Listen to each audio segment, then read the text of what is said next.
Okay, so let's look at controlling movement. We're looking at all the other things that we've done a little bit earlier and bringing them all into play for controlling the movement. So core strength. We can't actually lift one foot off the floor without engaging our core strength. Another good way to judge how your core strength is lift a kettle. If you feel you're lifting the kettle by the arm, change that to lift it with the core. Yeah? Just a little thought. So what we're going to look at now is how we can actually improve our mobility and how we can control that. So what I'm going to do is I'm going to sink down through one leg. Now what I'm doing, as you can see, I'm not kicking out my hip. I'm actually sinking down through the leg. It's not quite easy to see in a video, but I'll turn around and show you in a second. Taking the weight onto the other leg and sinking. No weight, weight.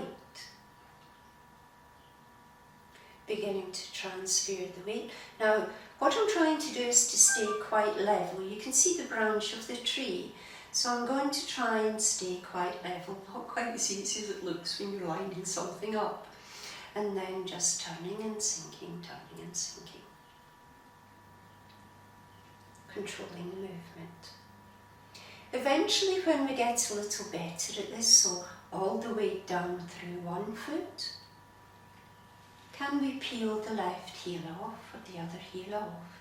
So we're looking at how much control in the movement we have by taking the weight and how empty we can make the empty foot.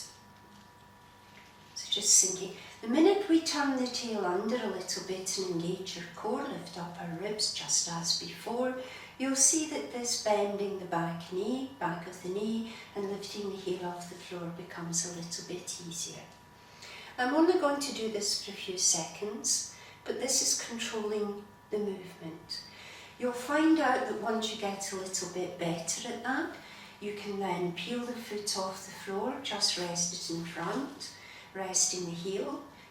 We call this testing the ice. As we drop the foot forward, we test the ice, take the weight forward, sinking into the front foot, knee over bridge of foot, and then looking at sinking into the back foot. Empty, full, empty, full. Yeah?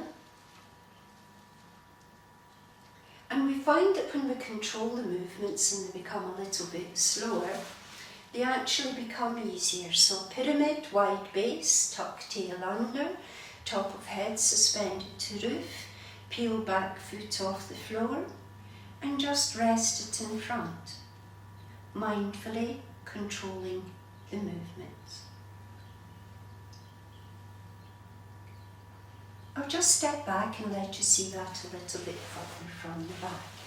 So, controlling the movements, sinking, foot down, weight forward, 90, weight on the front foot, 10 on the back, 90 on the back.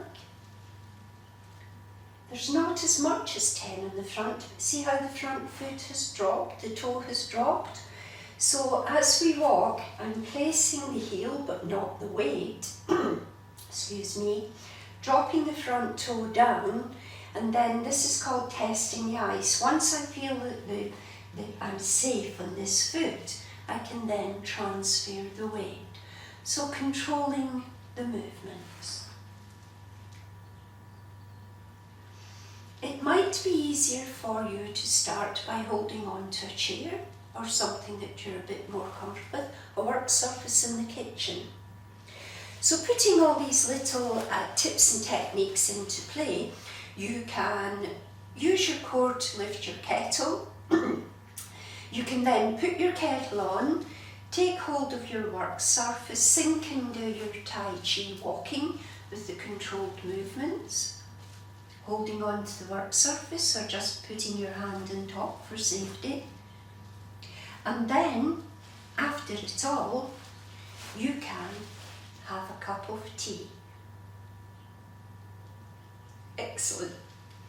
Thank you very much again for joining me. You can see more clips and tips on our website, YouTube, which is Action for Elders, YouTube, or actionforelders.org.uk. My name is Betty. Once again, thank you very much for joining me. And we will finish with our little usual gung fu, which is actually thanking you and respecting your hard work. Gung fu. Thank you very much.